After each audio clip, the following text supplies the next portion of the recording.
Grand Admiral Vorex stood at the viewing platform of the Galactic Council's orbital headquarters, his four eyes blinking in rapid succession as he surveyed the small blue planet below. Earth, such an unremarkable name for such a troublesome world. You know, he said, turning to Ambassador Nalia, whose luminescent skin pulsed with anxiety. When we first discovered humans, I actually voted against enslaving them. Nalia's tentacles curled inward. You must be joking. Not at all. I thought they'd be more valuable as trading partners. But I was outvoted 57 species to 1. My species has always been a bit soft. Vorex clicked his mandibles in what passed for a laugh among the Keltari. Anyway, that's ancient history now. 17 standard cycles of ancient history, to be precise. Below them, Earth hung like a fragile ornament in the vastness of space. From this distance, you couldn't see the orbital defense platforms or the massive extraction facilities that had transformed once verdant continents into resource processing centers. What an absolute disaster this turned out to be, muttered Nalia, her bioluminescence shifting to a deep purple of distress. Oh, come on. It's not that bad, said Vorex. Though his secondary hearts weren't in it, we've subjugated plenty of species before. The Trellix, the Wuvians, even those gas-based entities from Proxima Centauri, none of them caused this much trouble. An alarm blared across the station. Again. The 5th time today. What now? Vorex sighed, his exoskeleton creaking as he moved toward the command console. The holographic display flickered to life, showing General Zerg of the Palaxian Defense Force. The general's facial spines were fully extended, never a good sign. Admiral Vorex. The humans have breached Containment Zone 12. They've seized 3 more of our warships. Impossible. Vorex replied. Though he knew it wasn't, nothing seemed impossible for these humans anymore. Those ships had quantum locks keyed to Palaxian DNA. Well, apparently humans figured out how to replicate our genetic signature. Zerg's voice crackled with panic. They're using our own planet crackers against the mining colonies in the Andromeda sector. Vorex felt his primary stomach lurch. The Andromeda sector? That's where we process their moon rocks. Processed, corrected Zerg. Past tense, it's all gone now. Dow. Ambassador Nalia floated closer, her tendrils twitching. This is beyond catastrophic. The Council is meeting in emergency session. Your presence is required immediately. Admiral, Vorex nodded grimly. As they moved through the gleaming corridors of the station, he couldn't help but recall how differently things had started. 17 cycles ago. The discovery of Earth had been met with excitement. It's a resource-rich planet with a dominant species that had barely achieved rudimentary space travel. Perfect for exploitation. The vote to enslave humanity had been nearly unanimous, with only Vorex's species, the Keltari, abstaining out of some antiquated ethical concerns. The initial invasion had gone smoothly, too smoothly, in retrospect. Humans surrendered after minimal resistance, their governments capitulating within days of the first orbital bombardments. The Galactic Council had congratulated itself on another successful conquest. You ever wonder if they planned this from the beginning? Vorex asked as they approached the council chambers. Planned what? Getting enslaved? Nalia's skin flashed with confusion patterns. Yes, exactly. What if they knew they couldn't win a direct confrontation, so they surrendered to learn our weaknesses? That's ridiculous, Admiral. No species would willingly subject themselves to slavery as a military tactic. No species we've ever encountered before, Vorex muttered. The council chamber was in chaos when they arrived. Representatives from 58 galactic civilizations were shouting, gesticulating with various appendages, and in the case of the gaseous Vaporians, repulsing violently in their containment fields. High Chancellor Dresnar, a massive reptilian with ceremonial cyber implants jutting from his skull, slammed a gravity hammer on the central podium. Order. I will have order in this chamber. The noise gradually subsided. Dresnar's cold eyes scanned the room. Our situation has deteriorated beyond acceptable parameters. The Chancellor began, his voice unnervingly calm. 17 cycles ago, we agreed to subjugate Earth for its resources and strategic position. Now I require explanations for how these primitives have managed to capture 23% of our combined fleet, disable our primary defense networks, and somehow infiltrate our most secure databases. A nervous Quillian delegate raised 3 of his 7 arms. Chancellor, my scientific division has a theory. It appears humans are adaptable in ways we never anticipated. Their neural pathways reconfigure at rates we've never observed in any species. Speak plainly. Delegate Pix, growled Dresnar. They learn. Chancellor. Faster than should be biologically possible, and they collaborate. Different human factions that were previously fighting each other now work together seamlessly. Admiral Vorex stepped forward. Chancellor, if I may. We've also observed unusual behavior among the human slaves. They appear to deliberately perform poorly at tasks they're clearly capable of mastering. They break machinery in ways that aren't detectable until critical moments. They've been sabotaging us since day one, but so subtly we mistook it for incompetence. And let's not forget their bizarre psychological warfare, added General Zerg. 3 cycles ago, they started this thing they call humming. Captive humans would hum the same 5-note sequence continuously for days. It drove the overseers mad. When we separated them, they switched to tapping the sequence. When we restrained them completely, they would blink it in their primitive Morse code. Now our troops panic at the sound of that sequence. Chancellor Dresnar's scales darkened with anger. Are you telling me that the combined might of the 58 most advanced civilizations in the galaxy is being undone by humming? The chamber fell uncomfortably silent. Not just humming, sir, came a quiet voice from the back. It was Dr. Solana, the Council's chief xenopsychologist. Her translucent body glided forward. Human resistance techniques are remarkably diverse. They use humor as a weapon, making jokes about their situation so absurd that it undermines authority. They create art from their suffering. Songs about rebellion that spread like viruses among their populations, and they have this concept spite that we've never encountered before. They will accept additional suffering if it means causing problems for their oppressors. Most troubling, continued Dr. Solana, is their information-sharing ability. Humans in isolation, with no possible means of communication, somehow transfer knowledge. We believe they've developed a form of collective consciousness our sensors cannot detect. A loud explosion rocked the station, sending several delegates tumbling from their gravity platforms. They're here, shrieked a Bolian representative, his blue skin blanching to near white. The massive doors to the council chamber slid open. Every delegate expected to see armed human rebels. Instead, a single, unremarkable human female entered. She wore what appeared to be a modified version of a Galactic Council uniform, adorned with symbols no one recognized. My name is Commander Olivia Reeves, she announced, her voice carrying easily across the chamber. I represent the United Earth Resistance. Chancellor Dresnar recovered quickly. How dare you breach this sacred chamber? No guards appeared. Commander Reeves smiled. It wasn't a pleasant expression. Your guards are currently dealing with some technical difficulties. Something about their life support systems being rerouted to the sewage processing units. Unfortunate mix-up. What do you want, human? Vorex found himself asking, strangely impressed despite everything. I'm here to negotiate the terms of your surrender, she replied simply. The chamber erupted in outrage. Delegates hissed, roared, and emitted various electromagnetic signals of disbelief and anger.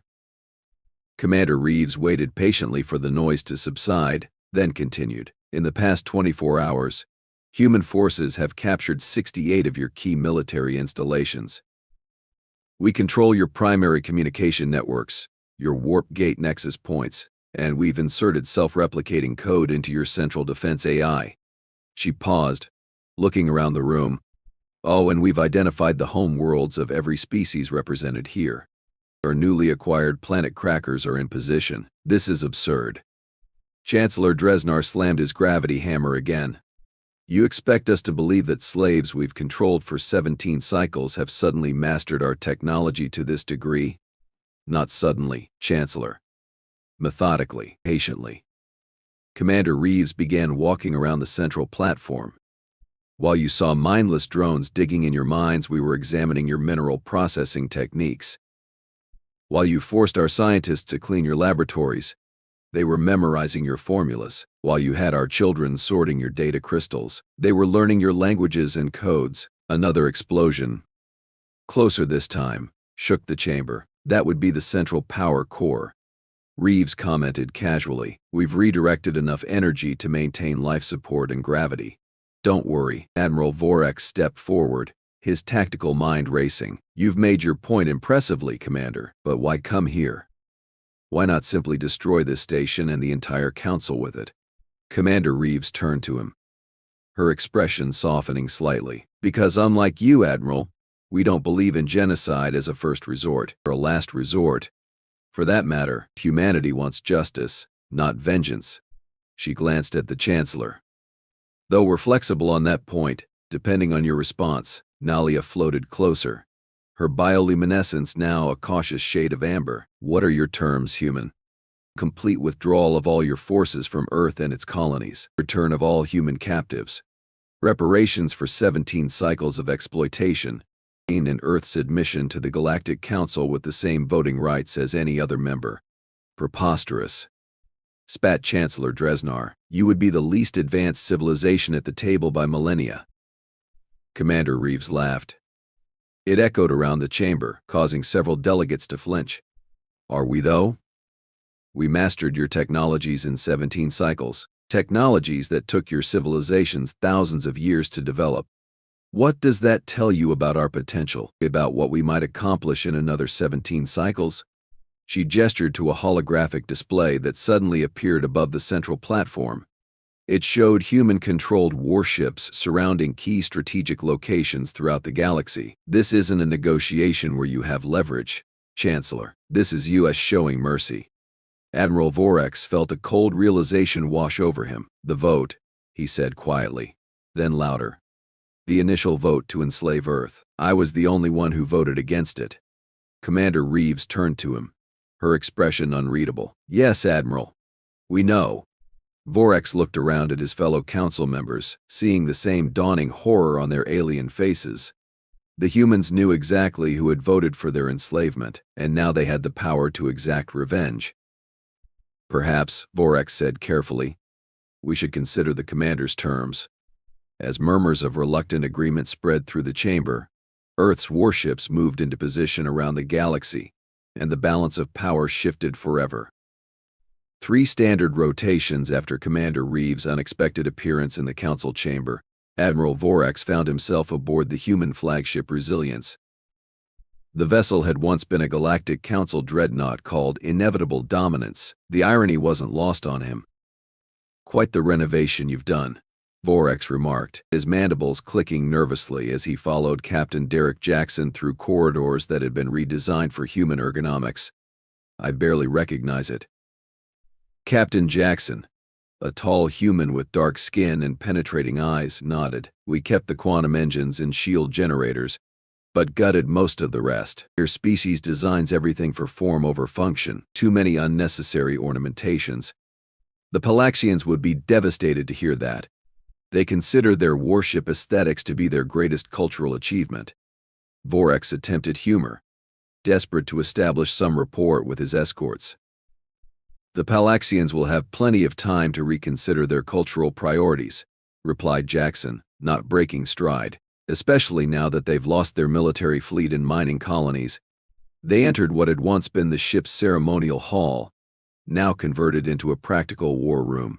Dozens of humans worked at stations displaying galactic maps, fleet movements, and communication intercepts. In the center stood Commander Reeves, conferring with several officers. Admiral Vorex, she greeted him without looking up. Right on time. At least your species values punctuality, Commander. Vorex performed a traditional Keltari greeting gesture, though he doubted she recognized it. I appreciate your invitation, though I suspect I didn't have much choice in the matter. Now Reeves looked up, a hint of amusement in her eyes. You always have choices, Admiral. That's something your council failed to understand about humans. Even in captivity, we always had choices. Some choice. Coordinate with your liberation forces or get spaced, muttered an officer beside her. Lieutenant Walsh, Reeves said sharply. The Admiral is here as a representative of the only species that opposed our enslavement. A small courtesy, perhaps, but courtesy nonetheless. Walsh gave Vorex a look that could have melted titanium and moved to another station. You must forgive some of my people, Reeves continued. 17 cycles of oppression leaves marks that don't heal quickly. Vorex's secondary heart's constricted with something like shame. I understand.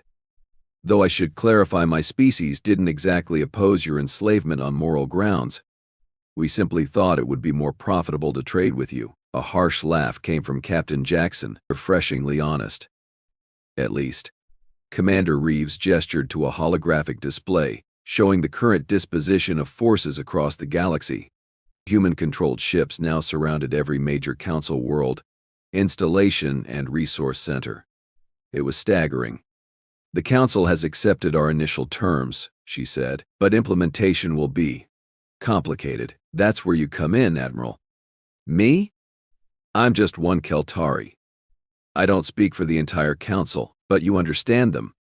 Their psychology, their pressure points, and more importantly, you understand us, at least better than the others. Reeves studied him carefully.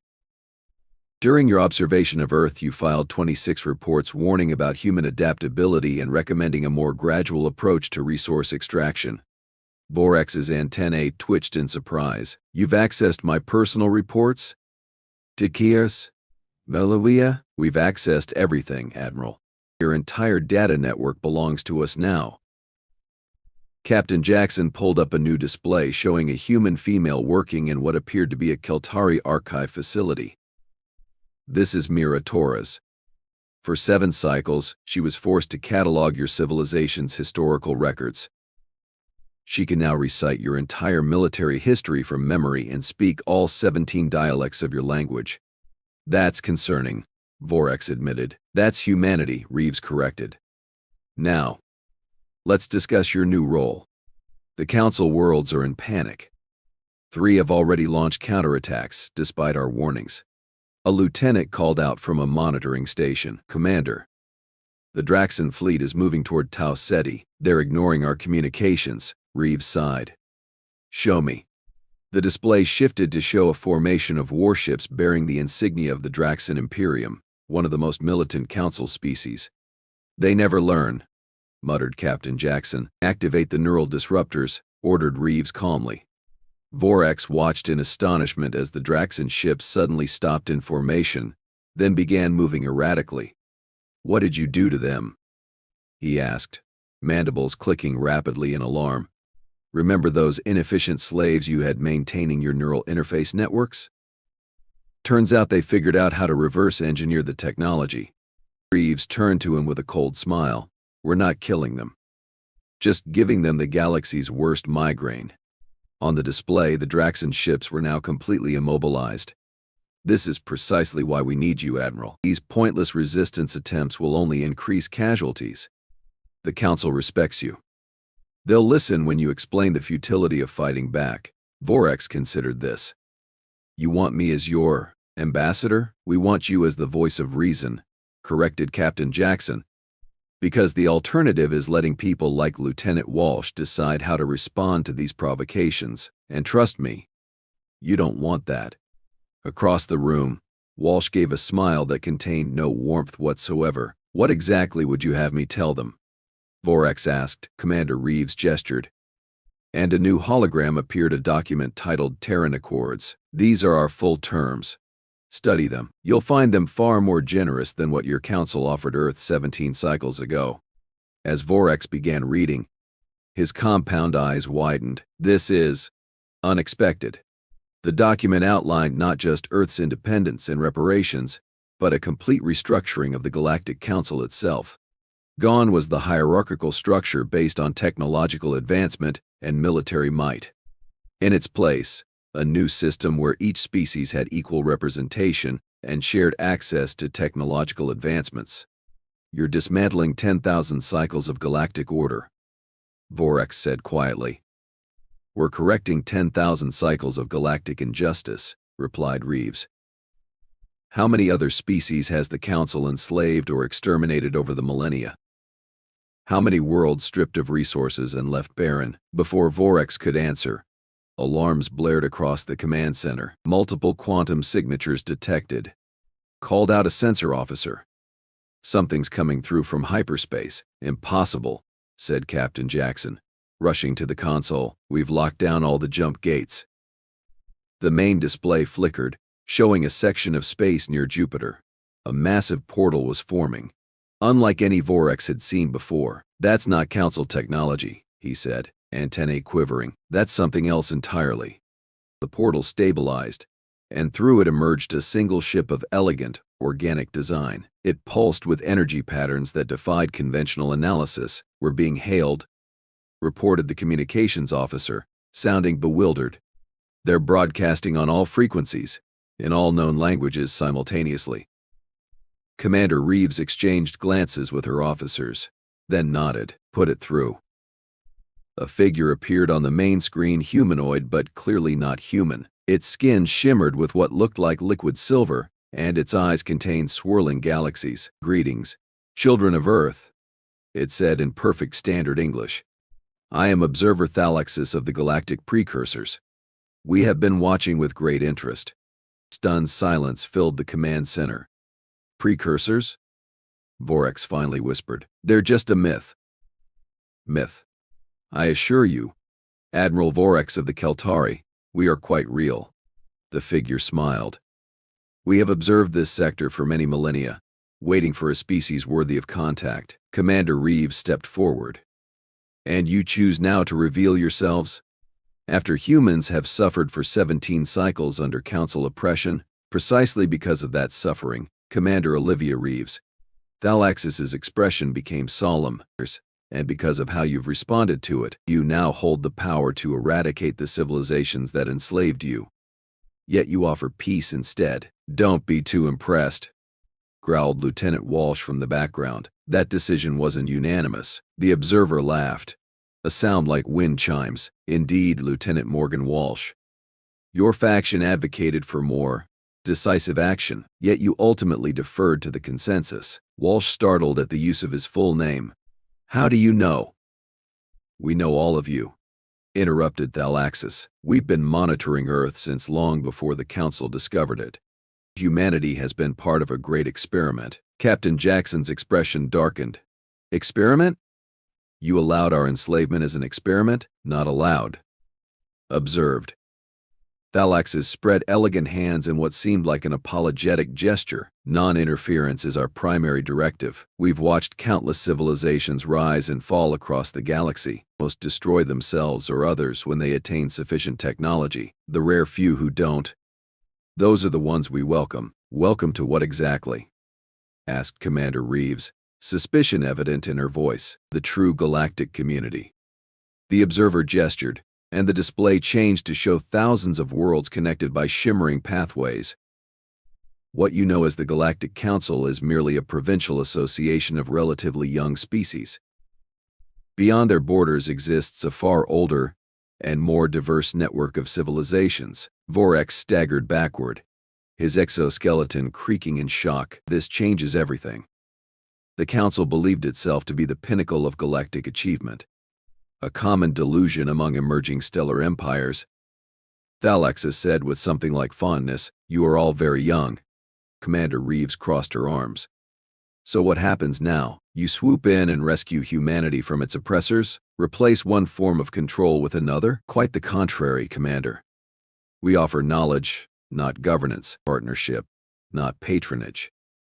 Thalaxis focused those galaxy-containing eyes on her. Humanity has proven itself exceptional, not despite your enslavement but because of how you transcended it. The observer turned to address the entire command center. Your species possesses a unique adaptive capacity. Where others would have broken under oppression, you transformed it into opportunity. You infiltrated, learned, and repurposed your captor's own technology against them. Most remarkably, you've done so without losing your core values. What do you mean? Asked Captain Jackson. Your Terran Accords. Thalaxis gestured to the document still hovering in holographic form. Many species, upon gaining the upper hand against their former oppressors, would seek vengeance, genocide, enslavement in turn. You seek justice and reform instead. Commander Reeves exchanged glances with her officers. Not all of us wanted to be so merciful, yet mercy prevailed. That choice, that capacity to choose a different path than the one shown to you, that is why we reveal ourselves now. Lieutenant Walsh stepped forward. This is all very flattering, but what exactly are you offering? And what do you want in return? Direct as ever, humans. Thalaxis smiled. We offer technological insights millennia beyond the Council's capabilities, knowledge of worlds and species you've never imagined. And most importantly, protection as you establish your place in the wider galaxy. And in return? Pressed Commander Reeves. For perspective, replied the observer simply. Your species brings something new to the community. A resilience and adaptability we find fascinating. Admiral Vorex, who had been silent during this exchange, suddenly laughed a clicking, chittering sound. You want to study them? Just as the Council did. Thalaxis turned those unsettling eyes on him. There is a profound difference, Admiral, between study through enslavement and study through partnership. So says the civilization that watched our suffering without intervention, Captain Jackson pointed out. A fair criticism. Thalaxis inclined his head. But consider this. Had we intervened, humanity might never have developed the extraordinary capabilities you now possess. Your trial by fire forged you into something unprecedented. Commander Reeves was quiet for a long moment, then turned to Admiral Vorex. What do you make of this? Admiral, you've studied human psychology more thoroughly than most council members. Vorex's antennae twitched in surprise at being consulted. I believe that humanity's greatest strength has been its unpredictability. No matter what parameters we established, you found ways to operate outside them. He gestured toward the observer. This offer creates new parameters, new boundaries. Bays, and you think we should reject it? Asked Captain Jackson. I think you should do what humans always do, accept it on your own terms. Vorex's compound eyes gleamed. After all, that's what makes your species so terrifyingly effective. Commander Reeves smiled, then the first genuine smile Vorex had seen from her. Admiral, I believe you understand us better than you realize. She turned back to Thalaxis.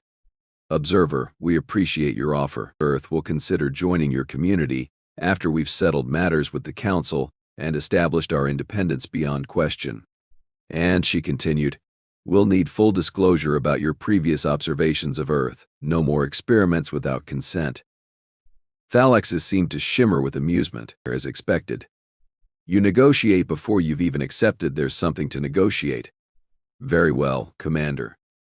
We await Earth's formal response once your current situation is resolved. The observer's image flickered. A word of caution, however. There are forces beyond even our understanding that take notice when new species ascend too rapidly. Your victory over the Council has sent ripples through the cosmos. Be vigilant.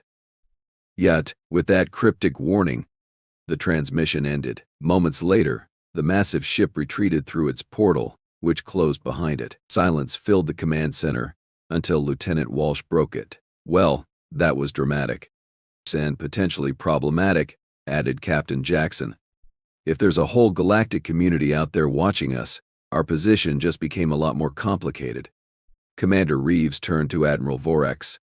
It seems your new role as ambassador may extend beyond the Council, Admiral. Vorex's mandibles clicked rapidly, the Keltari equivalent of nervous laughter. From Council observer of humans to human ambassador to the Council to potential liaison with mythical precursors. My career path has become most unexpected. Welcome to dealing with humans, Commander Reeves said, clapping him on his exoskeletal shoulder. We specialize in the unexpected. She turned to her officers. Captain Jackson, maintain our position around Council worlds but stand down from aggressive posture. Lieutenant Walsh, prepare a delegation to begin implementation of the Terran Accords. As the command center burst into activity, Vorex found himself standing beside Commander Reeves, watching humans efficiently directing the fate of civilizations that had enslaved them just days ago. You know, he said quietly, when I recommended against enslaving humans, I never imagined this outcome. I merely thought you might make interesting trading partners. And now?" asked Reeves. Vorex gazed at the galactic map, with Earth now at its center. "Now I think the Council should consider itself fortunate that humans believe in mercy, and that the rest of the galaxy should prepare itself for humanity's ascension." Commander Reeves smiled. "Just wait until they meet our children, Admiral. We're just getting started." Around them, human officers coordinated the systematic liberation of their people across the galaxy, as former masters now pleaded for the very mercy they had never shown. And somewhere beyond known space, ancient eyes watched with interest as the cosmic balance shifted once again. "Every council species voted to enslave Earth," mused Vorex. "Now they all pled for mercy. There's a lesson there, I think." "Yes," agreed Commander Reeves, her eyes on the stars beyond. "Never underestimate the underdog."